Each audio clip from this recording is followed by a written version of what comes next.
안녕하세요. 마취과 의사 선생님들. 밤낮으로 애쓰시는 선생님들의 노고에 늘 감사드립니다. How are you doing, anesthesiologist? I'm always grateful for your hard work, day and night. 마취师们，你们好。我一直都很感激你们日夜辛勤工作的工作。こんにちは, 마취과 의사 선생님들.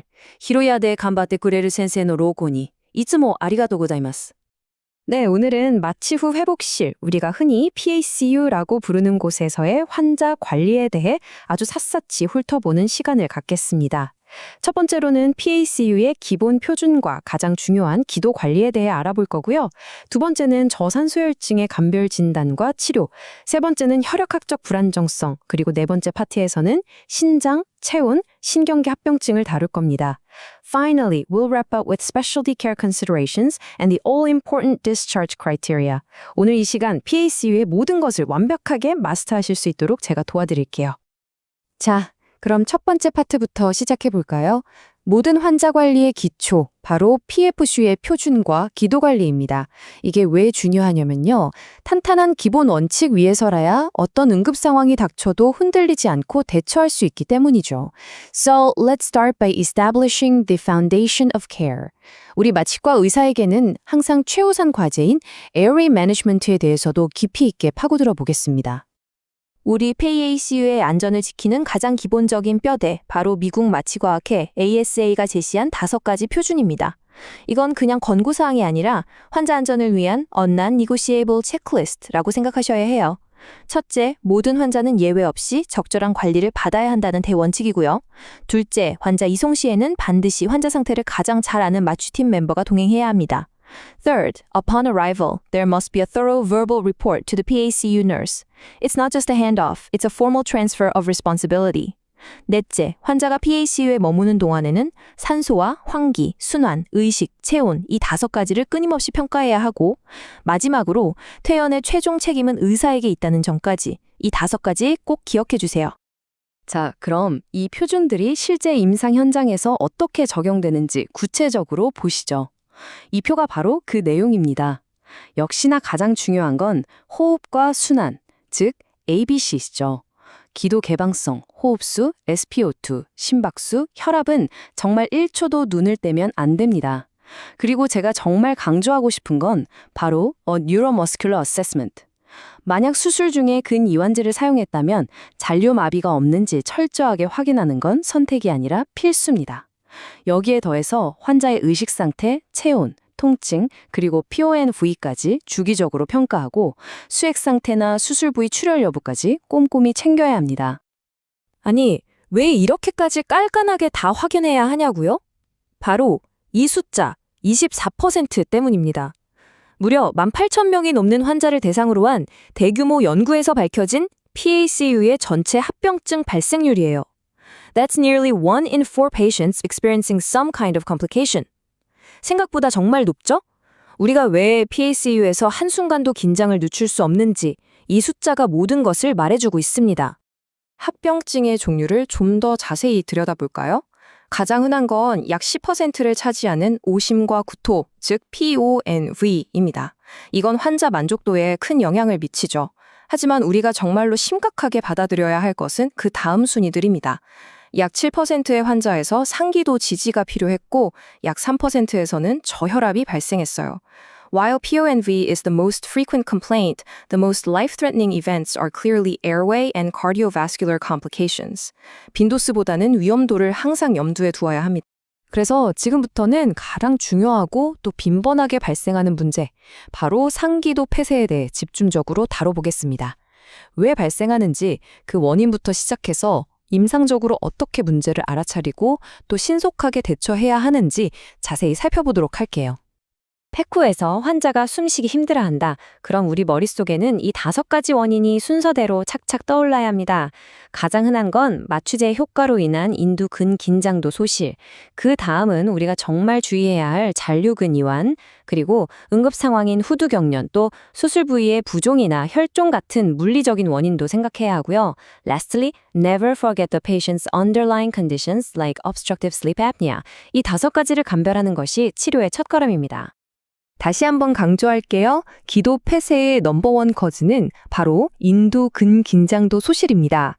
마취제나 마약성 진통제의 잔류 효과로 혀와 인도 주변 근육들이 힘없이 축 처지면서 기도를 막아버리는 거죠. 이때 나타나는 아주 클래식한 임상 징후가 바로 역설적 호흡, 즉 패러독시칼 브리딩입니다. 환자가 막힌 기도를 뚫으려고 억지로 숨을 쉴 때 흡기 시에 가슴은 쑥 들어가고 배는 볼록 나오는 마치 시소처럼 엇박자로 움직이는 모습을 보인다면 바로 이 상태를 강력하게 의심해야 합니다. 상기도 폐쇄의 또 다른 주범, 바로 잔류신경근 차단입니다. 여기서 우리 스스로에게 던져야 할 질문이 바로 이거죠. 신경근 차단이 정말로 완벽하게 회복되었다고 어떻게 확신할 수 있는가? This is such a critical question. 왜냐하면 잔류마비는 기도 폐쇄뿐만 아니라 폐렴이나 재삽관 같은 심각한 합병증으로 이어질 수 있는 아주 위험한 상태이기 때문입니다. 근위원 회복을 평가할 때 이제는 둔감한 지표와 신뢰도 높은 지표를 명확히 구분해야 합니다. 5초간 머리들기나 눈으로 TOS 자극에 대한 반응을 보는 것 같은 전통적인 방법들은 사실상 매우 둔감한 지표들입니다. The crucial point here, the take-home message, is that adequate pharyngeal function requires a quantitative TOF ratio of at least 0.9. 환자가 자기 기도를 스스로 보호하려면 TOF 레이시오가 최소 0.9는 되어야 한다는 거죠. 따라서 가장 확실한 방법은 정량적인 모니터링 장비를 사용해서 이 수치를 객관적으로 확인하는 것입니다. 잔류마비가 생기는 건 단순히 약을 많이 써서만의 문제가 아닙니다. 보시는 것처럼 정말 다양한 요인들이 복합적으로 작용해요. 흡입 마취제나 특정 항생제 같은 약물 상호작용은 기본이고 저체온증이나 산증, 전해질 불균형 같은 환자의 생리적 상태도 큰 영향을 미칩니다. Furthermore, conditions affecting plasmacolinesterase, like liver or renal disease, can significantly prolong the blockade. 그러니까 근위환제를 사용한 환자를 볼 때는 항상 이런 다양한 변수들을 종합적으로 고려해야 합니다. 후두 경련, 정말 생각만 해도 아찔한 응급 상황이죠. 하지만 이 단계별 접근법을 머릿속에 넣어두면 침착하게 대응할 수 있습니다. 첫째, 분비물 흡인 등 자극의 원인을 즉시 제거합니다. 둘째, 바로 턱을 강하게 들어올리면서 마스크로 양압한기를 시도하는 거죠. This initial maneuver, applying a strong jaw thrust and CPAP, is often enough to break the spasm and reopen the airway. 근데 만약 이걸로 해결이 안 된다면 주저하지 말고 석신일콜린을 소량 0.1mg/kg 정도 IV로 투여해야 합니다. 만약 이 모든 방법에도 반응이 없다면 그때는 완전한 유도 용량과 근이완제로 응급기관 내 삽관을 준비해야 합니다. 자, 이제 두 번째 파트, 저산소혈증으로 넘어가 보겠습니다. 기도도 잘 열려 있고 숨도 잘 쉬는 것 같은데 환자의 SpO2가 자꾸만 떨어진다. 이런 상황에서 우리는 어떤 감별 진단을 떠올려야 할까요? 지금부터는 저산소혈증이라는 A Common but Very Critical Diagnostic Challenge에 대해 체계적으로 접근하는 방법을 알아보겠습니다. 바로 이 질문이 이번 파트의 핵심입니다. 환자의 기도문은 분명히 열려 있는데 왜 산소 포화도가 떨어지는 걸까? 이 질문에 답을 찾아가는 과정이 바로 저산소혈증의 감별 진단 과정 그 자체입니다. So let's build our differential diagnosis list for this exact scenario. 환자의 침대 옆에서 이 질문을 스스로에게 던지면서 하나씩 원인을 찾아 나가는 거죠. 저산소혈증의 원인은 정말 다양하지만 PACU에서 가장 먼저 그리고 가장 흔하게 생각해야 할 원인은 단연 무기폐, 즉 에이텔렉타시스입니다. 그 다음이 마취제 잔류 효과로 인한 폐포 저환기고요. In fact, atelectasis and alveolar hypoventilation are by far the most common culprits in the immediate postoperative period. 하지만 여기서 멈추면 안 됩니다. 폐부종, 흡인, 폐색전증, 기흉 같은 심각한 문제부터 시작해서 떨림으로 인한 산소 소모량 급증, 수혈 부작용인 TRLI까지 항상 넓은 시야를 가지고 체계적으로 접근해야 합니다. 저산소혈증의 원인 중에서 우리가 특별히 주목해야 할 질환이 바로 이 폐쇄 후 폐부종 NPPA입니다. 이건 후두경련처럼 막힌 기도를 상대로 환자가 컥하고 강하게 숨을 들이마시려고 할 때 발생하는 비심장성 폐부종이에요. This unique pathophysiology is fascinating and dangerous. 그 순간 흉곽 내에 엄청난 음압이 걸리면서 폐 모세혈관에 있던 체액이 폐포 안으로 확 쏟아져 들어가는 거죠. 만약 수술 중에 수혈을 받은 환자에게 갑자기 호흡곤란이 생겼다면 우리 머릿속에는 TARLI라는 진단명이 반드시 떠올라야 합니다. 진단 기준은 명확해요. 수혈 후 6시간 이내에 발생한 급성 저산소혈증, 엑스레이에서 보이는 양측성 치면, 그리고 가장 중요한 건 심장 기능은 정상이라는 증거, 즉 비심장성 원인이어야 한다는 점입니다. These formal diagnostic criteria are critical for differentiating it from its common mimic, which is tauco. 자, 수혈받은 환자가 숨차다고 할 때 우리 머릿속에선 두 명의 용의자, TRL리와 타코가 딱 떠오르죠. 둘이 정말 비슷해 보여서 헷갈리기 쉬운데 결정적인 단서들이 있습니다. TRL리는 염증 반응이라 혈압이 주로 떨어지고 BNP는 정상인 반면 타코는 단순한 수액 과부하 상태라 혈압이 오르고 BNP 수치가 상승합니다. 결정적으로 이뇨제에 대한 반응이 다르죠. Differentiating these two is absolutely crucial as their management strategies are completely different. TRL리는 보존적 치료가 원칙이지만 타코는 적극적으로 이뇨제를 사용해야 하니까요. 네, 이제 세 번째 파트입니다. 순환계 문제, 즉 히모다이내믹 인스테빌리티에 대해 다뤄보겠습니다. PACU에서는 혈압이 너무 높거나 낮은 경우, 또 심장 리듬이 이상한 경우 모두 정말 흔하게 마주치죠. 고혈압, 저혈압, 그리고 부정맥에 대해 어떻게 체계적으로 접근하고 관리해야 하는지 지금부터 하나씩 살펴보겠습니다. 수술 후에 환자 혈압이 막 180까지 치솟는다? 이럴 때 무작정 혈압약부터 찾으면 안 됩니다. 가장 먼저 확인해야 할 것은 통증, 그리고 저산소증이나 고탄산혈증 같은 호흡 문제입니다. pain and hypocapnia are easily reversible causes that we must address first before reaching for antihypertensives. 이 두 가지만 해결해도 혈압이 떨어지는 경우가 정말 많아요. 그 외에도 방광이 찼는지, 환자가 불안해하는지, 아니면 원래 고혈압이 있던 환자인지 등등 원인을 먼저 찾는 것이 중요합니다. 반대로 저혈압의 원인은 이 표처럼 4가지 타입의 쇼크로 분류해서 접근하면 아주 명쾌합니다. 첫째, 피가 부족한 저혈량성 쇼크. 둘째, 혈관이 늘어난 분포성 쇼크. 셋째, 심장 펌프 자체에 문제가 생긴 심장성 쇼크. 마지막으로 혈류의 흐름이 막히는 폐쇄성 쇼크.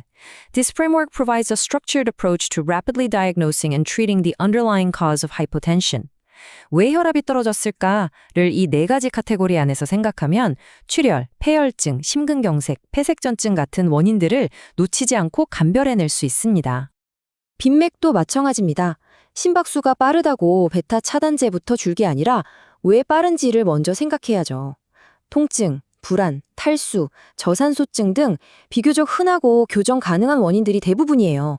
하지만 동시에 아래에 나열된 출혈, 폐색전증, 심근경색, 폐혈증 같은 정말 심각하고 치명적인 원인들을 신속하게 배제하는 것이 무엇보다 중요합니다.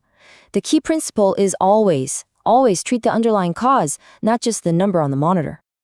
자, 어느덧 4번째 파트네요. 환자의 ABC, 즉 기도, 호흡, 순환이 안정되었다고 해서 우리가 할 일이 끝난 건 아니죠. 이제는 그 외 다른 장기 시스템에서 발생할 수 있는 주요 합병증들을 살펴볼 차례입니다.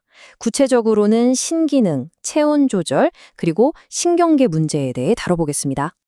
수술 후 신기능장애의 가장 흔한 신호는 소변량이 주는 핍뇨입니다. 핍뇨의 원인을 진단하는 아주 고전적이면서도 유용한 프레임워크가 바로 신전성, 신성, 신후성 분류죠. This classic pre-renal, renal, and post-renal framework is incredibly helpful for systematically diagnosing the cause of oliguria. 신장으로 가는 혈류가 부족한 신전성 원인이 가장 흔하지만 신장 자체의 손상이나 소변 배출로가 막히는 신후성 원인도 반드시 감별해야 합니다. 수술 후 환자가 부들부들 떠는 것 정말 흔하게 보죠.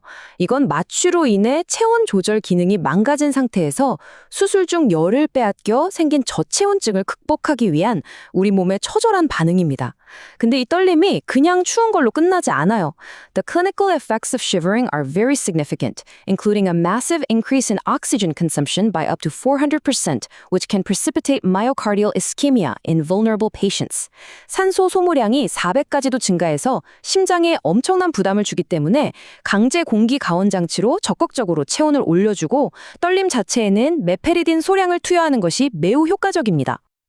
POMV 정말 환자들을 괴롭게 만들죠. 다행히 우리에겐 온단세트론, 덱사메타손 등 다양한 기전의 좋은 항구 토제들이 있습니다. 여기서 가장 중요한 치료 원칙은 하나입니다. The key principle is to use a different class of drug if your initial prophylaxis fails. 예를 들어 예방적으로 5-H3 기량제를 썼는데도 환자가 계속 구역질을 한다면 같은 약을 또 주는 것보다 도파민 기량제나 스테로이드처럼 완전히 다른 기전의 약물을 사용하는 것이 훨씬 효과적이라는 걸 꼭 기억해 주세요. 수술 후에 환자가 갑자기 혼란스러워하고 이상한 행동을 할 때 우리는 선망과 각성시흥분을 잘 구별해야 합니다. 선망은 주로 65세 이상 고령 환자에서 수술 후 몇 시간에서 며칠 뒤에 나타나 오래 지속되는 반면 각성시흥분은 주로 어린 아이들에게서 마취에서 깨어나는 직후에 나타나 15분 이내로 짧게 끝나는 경향이 있습니다. These are two completely distinct forms of post-operative confusion, and they require different management strategies. 선망은 비약물적 치료가 우선이고 각성시흥분은 안심시키고 통증을 조절해주는 것이 중요하죠. 네, 드디어 오늘의 마지막 파트입니다. 환자를 안전하게 PACU 밖으로 병동이나 집으로 보내기 위한 명확한 기준은 무엇인지 살펴보고 특정 수술을 받은 환자들의 관리, 그리고 앞으로 우리 PACU가 나아갈 방향에 대해 함께 고민하며 마무리하도록 하겠습니다. Let's talk about the final, crucial phase of PACU management. 환자가 퇴원할 준비가 되었는지 어떻게 객관적으로 평가할 수 있을까요?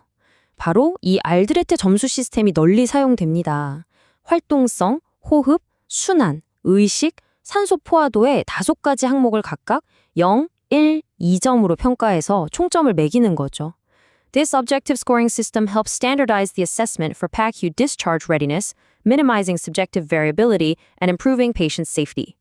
일반적으로 청점이 9점 또는 10점 이상일 때 퇴원이 안전하다고 판단합니다. 특히 궤도술을 받은 환자의 경우 PACU에서의 관리가 환자의 예후에 결정적인 영향을 미칩니다. 혈압을 너무 높지 않게 안정적으로 유지하고 침대 머리를 30도 정도 올려서 뇌의 정맥배액을 돕고 목이 꺾이지 않도록 주의해야 합니다. But most importantly, preventing even minor episodes of hypercapnia and hypoxia is absolutely critical to controlling intracranial pressure. 기침이나 버킹을 유발하지 않도록 깊은 진정과 진통을 유지하면서 동공 반사를 자주 확인하는 것이 필수적입니다. 최근 우리 마취 후 관리가 마주한 가장 큰 도전 과제는 바로 이 슬라이드가 보여주는 현실입니다. 중환자실 병상이 부족해지면서 인공호흡기를 탄 중환자들이 PACU에 장기간 머무는 경우가 점점 늘고 있죠. This evolving role of the PACU as a de facto ICU presents significant logistical and staffing challenges. 이는 원래 단기 회복을 목적으로 설계된 PACU의 인력과 자원에 큰 부담을 주며 우리의 역할과 역량에 대한 새로운 고민을 안겨주고 있습니다. 오늘 긴 시간 동안의 논의를 마무리하며 이 질문을 선생님들과 함께 생각해보고자 합니다. 수술은 점점 더 복잡해지고 병원의 자원은 한정되어가는 이 현실 속에서 미래의 중환자 치료 수요를 감당하기 위해 우리 PACU의 기술과 구조는 어떻게 진화해야 할까요? This question really summarizes the core challenge facing modern post-anesthesia care today. 이 질문에 대한 답을 찾아가는 것이 앞으로 우리 모두의 숙제가 될 것입니다. 오늘 이 시간이 그 여정에 작은 도움이 되었기를 바랍니다. 경청해 주셔서 감사합니다.